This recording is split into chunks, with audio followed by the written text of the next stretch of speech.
el bosque más grande y vital del planeta. En el Amazonas viven más de 390.000 millones de árboles. Son casi 80 veces más que todas las estrellas de la Vía Láctea. En el Amazonas cada árbol es un universo propio. Un solo árbol puede albergar cientos de especies que dependen de él. Algunos de estos gigantes sobreviven durante siglos siendo guardianes de la selva. Aquí el intercambio es oxígeno y la colaboración honesta construye libertad y futuro. Porque nadie protege lo que no conoce y nadie ama lo que no ha visitado. Hoy viajamos juntos al Amazonas para descubrirlo, conocerlo y proteger sus derechos.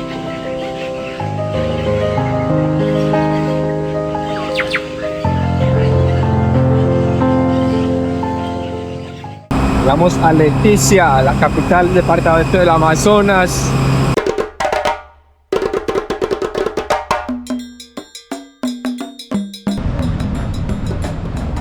Ahí lo tienen, la estatua de Capac, el colombiano que nadó 1.600 kilómetros del río Magdalena.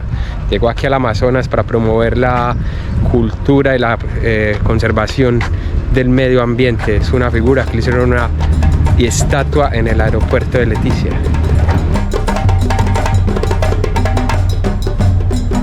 Y llegamos al Amazonas. Lo primero que hicimos fue buscar el puerto de Leticia para embarcarnos al hotel que queda en la selva. Aquí vamos en el barco, camino, remontando el río, camino al hotel en el centro de la selva. Vamos río arriba, una travesía de 18 kilómetros. Vamos a ver, tenemos que 2 horas.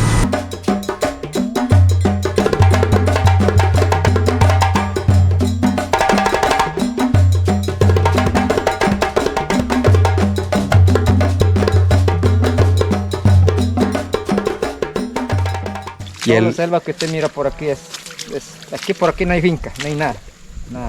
Y es pura selva. Mira, el agua cuando hay invierno bien grande llega hasta todo eso de aquí, pasa más o menos casi, tapa todo esto. Porque en la Amazonas tiene dos tiempos, pongamos. Sí, como decir, verano e invierno. Ahorita estamos en nuestro invierno. Cada 6 meses. Verano, 6 meses de invierno.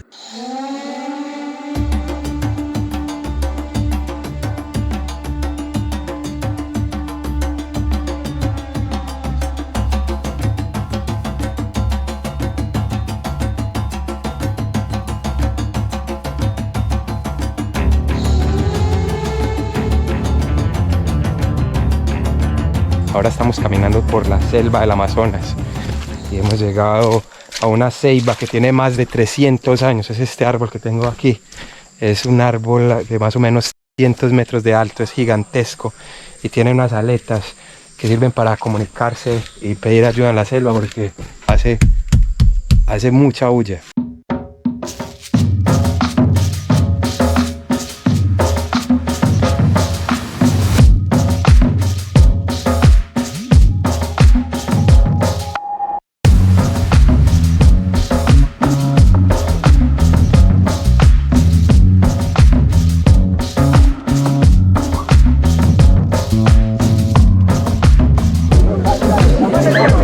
Aquí en el Amazonas, conociendo la isla de los micos. El Amazonas alberga el 20% de los primates, una biodiversidad gigantesca.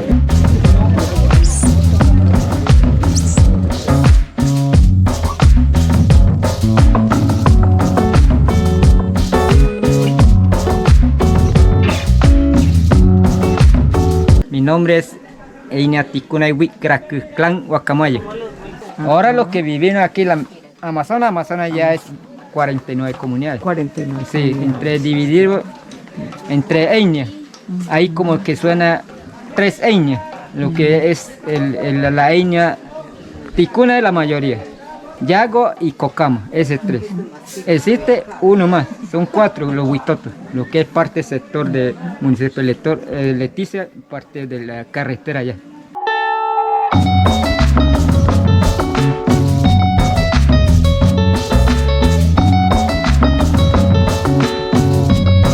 lo que más le gusta a usted de vivir aquí? La selva. La selva es lo mejor. La lo selva mejor. y el lago. Porque Y el nosotros agua. pescamos allá en la quebrada y el río Amazonas. ¿Y la comida que a usted más le gusta cuál es? La comida lo que es más preferida aquí en la Amazonas es de los pescados y carne de jabalí. Cocinado. Así con caldito. Sí, caldito. Echamos el cilantro o el tomatico y el pimentón. Delicioso. Sí, ¿Y sí. cuál es el pescado más sabroso, el que más le gusta a usted? El que a nosotros le gusta más abundante aquí el pescado es el bocachico, la sardina y la palomita. Ese que es el abundante aquí en la Amazonas. Una delicia. Sí, y el sábalo Sábalo. y el gamitana. Ese lo sacan aquí en el Amazonas. Sacamos y el pirarucú. El pirarucú. El pirarucú es el más famoso de aquí en la Amazonas. Y es delicioso. Es delicioso. Wow, ok. El Muchas pirarucú está pesando como 250, 300 kilos, depende del tamaño.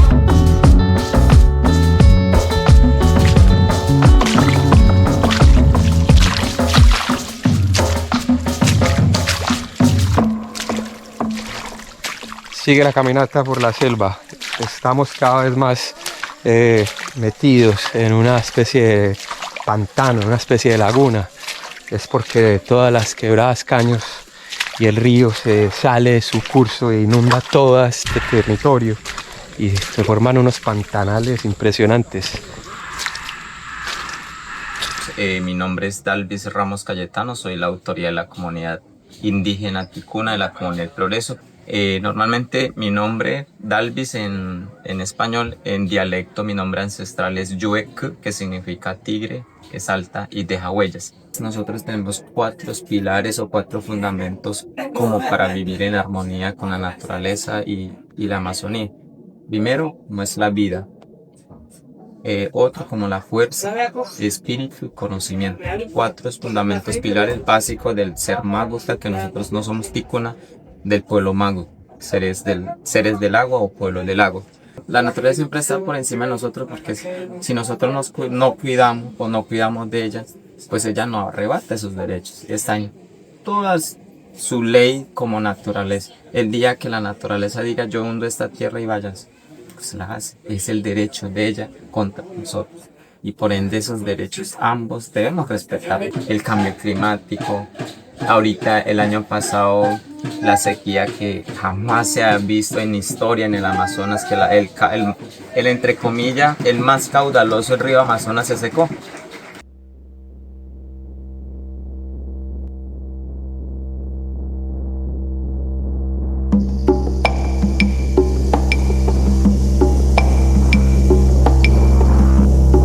Estamos en la Amazonía colombiana, al borde del río que atraviesa 3 países, Perú, Colombia y Brasil.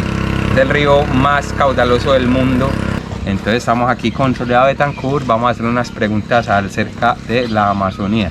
Entonces Sole, te quería preguntar qué opinas, digamos, de la importancia de la Amazonía aquí para el mundo, para Colombia, para las comunidades indígenas que habitan esta zona. En un momento en que el planeta está en riesgo de desaparecer por el cambio climático, la Amazonía se convierte en un ecosistema vital para el mundo. Y proteger la Amazonía es proteger la vida en el mundo y es proteger el planeta. A veces cuando la gente habla de Amazonía se imagina selva y río, pero la selva y el río solo puede existir porque, por ejemplo, en el caso de Colombia, son 64 pueblos indígenas que habitan la Amazonía. Hoy este ecosistema no existiría si esos pueblos indígenas no construyeran límites a la entrada del capital al territorio.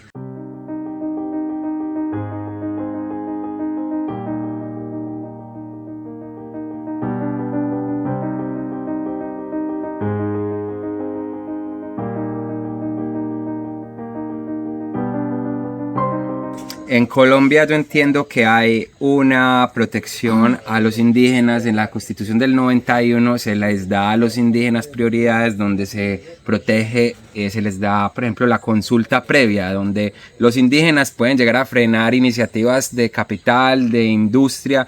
¿Cómo ves eso y la importancia de que eso se mantenga en el tiempo?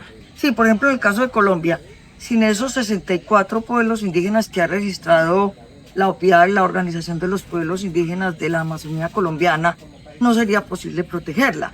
Y lo que tú dices, digamos, hay unas reglamentaciones en el orden constitucional. Se dice que la Constitución de 1991 de Colombia es una constitución ambientalista, así digamos, no logremos, digamos, ese respeto que aspiraría el planteamiento constitucional. Pero una de las figuras jurídicas que aparece es lo que llaman la consulta previa informada. La consulta previa informada tiene que ver, digamos, con un requisito que cualquier proyecto, por ejemplo, económico, extractivista, que quiera entrar, sea a una comunidad indígena o a una comunidad afro, solo puede pasar en la medida en que hay una aprobación de la comunidad indígena.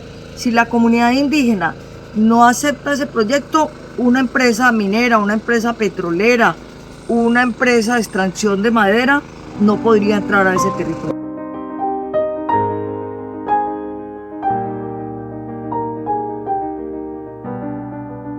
¿Cómo es, por ejemplo, el tema de los derechos humanos versus los derechos de la naturaleza?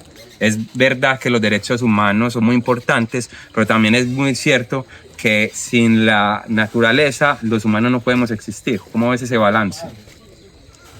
Los derechos de la naturaleza nos plantean una ruptura epistemológica y literalmente son otra naturaleza de derechos, como dicen las comunidades indígenas de la madre tierra, ¿sí? De la Pachamama. Esos son los derechos. Entonces los animales tienen derechos, los árboles tienen derechos, el río tiene derecho.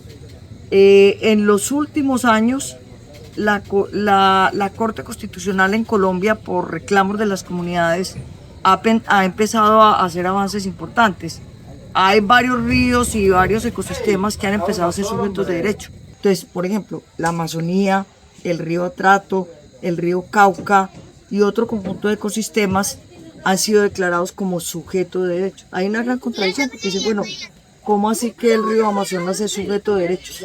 Significa que tenemos la responsabilidad como sociedad, como seres humanos, como comunidades, de proteger el río.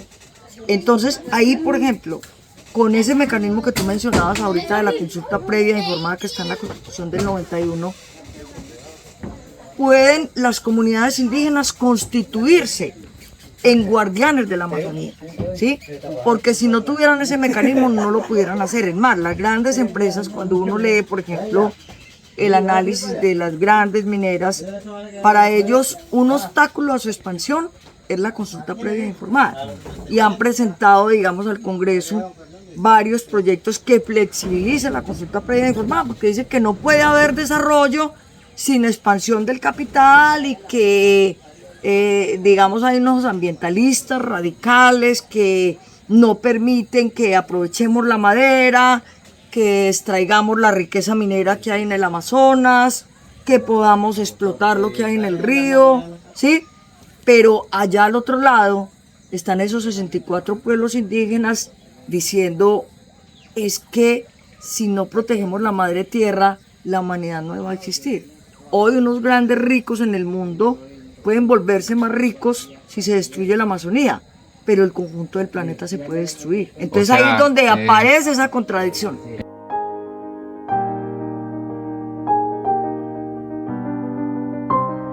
Entonces, digamos que nosotros estamos muy acostumbrados a vivir al corto plazo, al cortoplacismo, al aquí y ahora, pero en el largo plazo no puede existir un planeta que viva sin el equilibrio que brinda el planeta el Amazonas.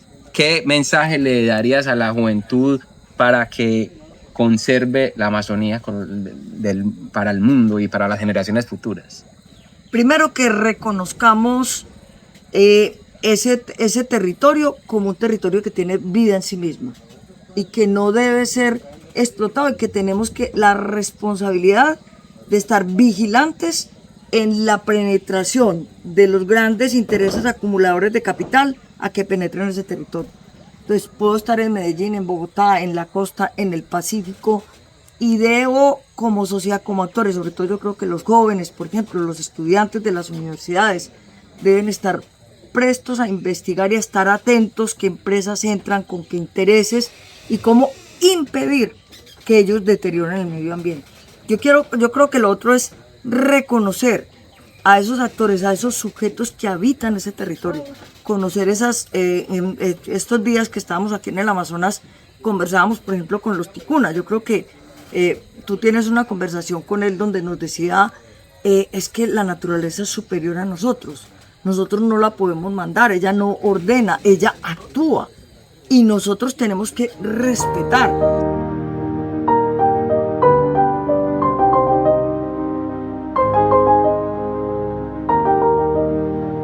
Los niveles de consumo que tenemos son unos niveles de consumo irresponsables que no están resolviendo las necesidades de nosotros como seres humanos, sino que terminan resolviendo son las necesidades de acumulación de unos grandes ricos que en el caso, por ejemplo, de los 10 personas más ricas del mundo, si se gastaran $1 millón al día, podrían vivir 400 años gastándose $1 millón al día. Esas personas más ricas en el mundo llegan a contaminar el ecosistema 1 millón de veces que más que cualquiera de nosotros individualmente. Entonces, por eso hay que frenar la codicia del capital. Y yo sí creo que los derechos de la naturaleza, en diálogo con los derechos humanos, nos llevan a repensar la manera de conocer y la manera de aprender. Por eso se habla de que hoy hablamos de una ruptura epistemológica y debemos pasar de concepciones antropocéntricas, donde nosotros como seres humanos nos consideramos superiores a la naturaleza, a donde pasamos a una concepción biocéntrica, donde nosotros somos apenas parte de todo ese ecosistema. Están los animales, está el río, está el agua, está toda la vida que construye ese ecosistema. Entonces, el llamado también, cuando decías ahorita de los jóvenes y a la sociedad en su conjunto, es que rompamos ese paradigma del aprendizaje. El desarrollo no es más consumo, el desarrollo no es más extracción, el desarrollo no es más crecimiento económico. El desarrollo es un diálogo más en armonía con la naturaleza, donde la vida en el planeta se preserve no solo para los seres humanos, sino para todos los seres vivos y todos los ecosistemas que existen.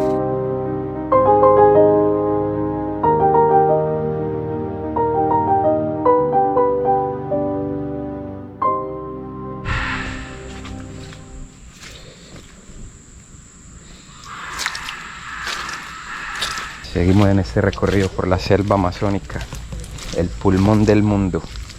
Esta selva captura el 20% del CO2 que produce el planeta.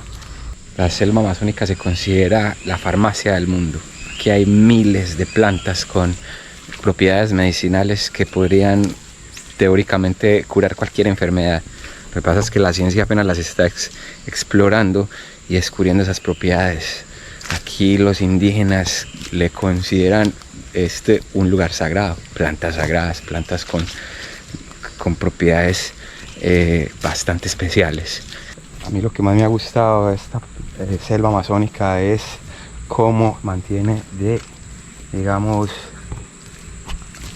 protegida el resto de la humanidad. Estamos en todo el corazón de la selva. Para llegar acá hay que avanzar bastante por el río y meterse a partes que son todavía fáciles de caminar porque hay caminos. El resto de la selva no es tan accesible porque los caminos no existen, entonces hay pura maleza, pura maraña. Aquí tenemos la fortuna de tener un poco de espacio para caminar y explorar un pedazo del territorio de una de las selvas que ocupa la gran mayoría del territorio del continente suramericano.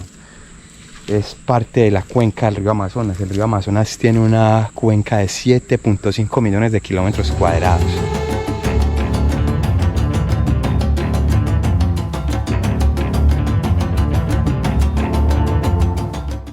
Ahora estamos caminando por esta parte del bosque donde están todas las ceibas. Hay muchas ceibas.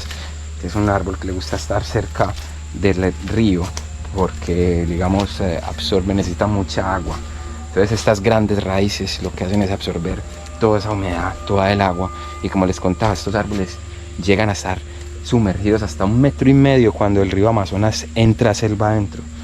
Porque en invierno el río se crece tanto que llega a tener hasta 50 kilómetros en su parte más ancha, en sentido del punto más lejano, donde llega dentro del bosque, dentro de la selva.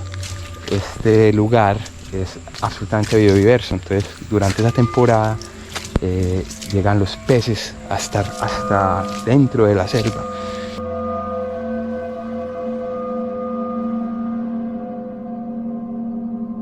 Les cuento que es muy fácil perderse en esta selva amazónica. Esta caminada que hice a través del bosque fue cortica, pero un poco estresante, porque estaba perdiendo el rumbo y cuando traté de ubicarme, todo parecía igual. Habían varios senderos como parecidos, como parecían caminos, y era imposible ubicarse, todo parecía igual.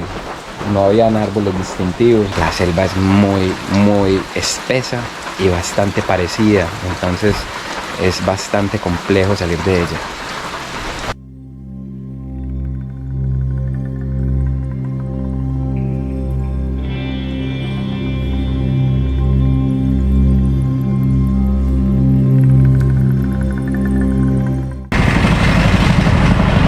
Estamos en la triple frontera, en Leticia. Aquí se encuentran los tres países, Perú, Brasil y Colombia.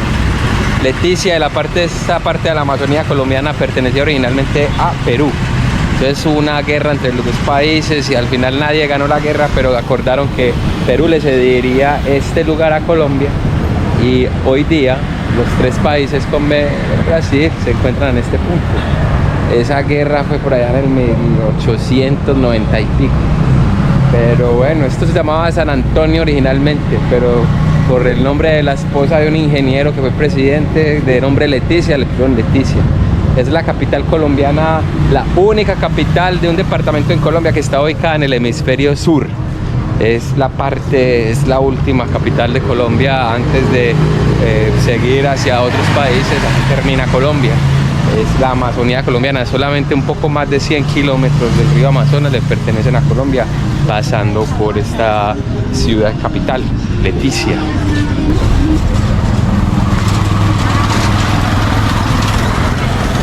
Ya estamos en el mercado de Leticia, uno de los mercados más diversos que se puedan encontrar en Colombia. Aquí en la Amazonía hay frutas que no se encuentran en ninguna otra parte y productos que son autóctonos de las comunidades indígenas. Toda la gente que vive a la ribera del Amazonas viene aquí a vender sus productos y a sobrevivir. Entonces es bastante económico. Vamos a ir a Perú, que es como por aquí.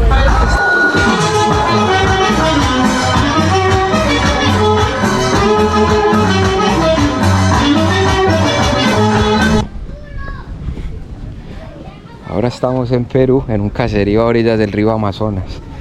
Esta zona ha sido el escenario de lo que fue la Casa Arana, una empresa de caucho que explotó no solo el Amazonas, sino a su gente y al territorio.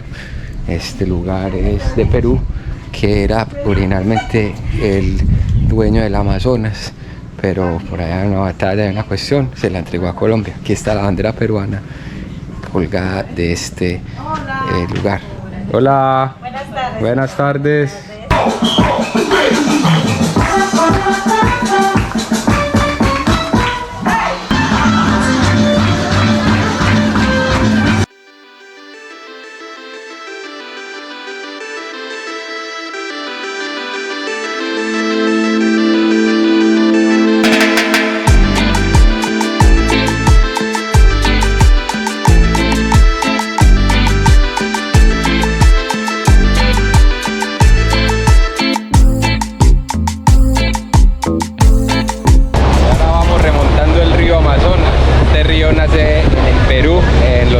Y desemboca en el Brasil, en el océano Atlántico. El río más grande y caudaloso del mundo, tiene más agua que el río el Mississippi y el Yangtze juntos.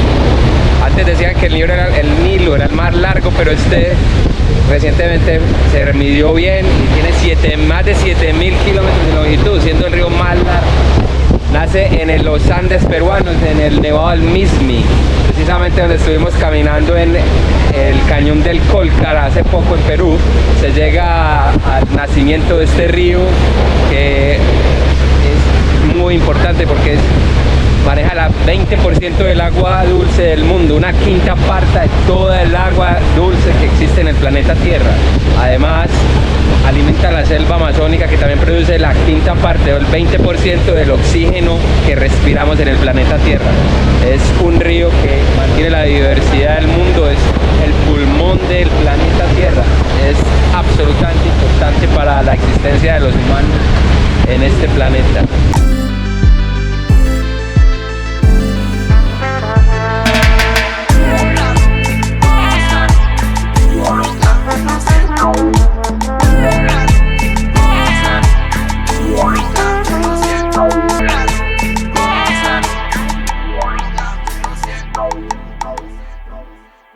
Aquí termina el Discovery Juanes por la Amazonía colombiana. Desde Leticia me despido, les invito a que se suscriban al canal y nos vemos en la próxima aventura. Chao.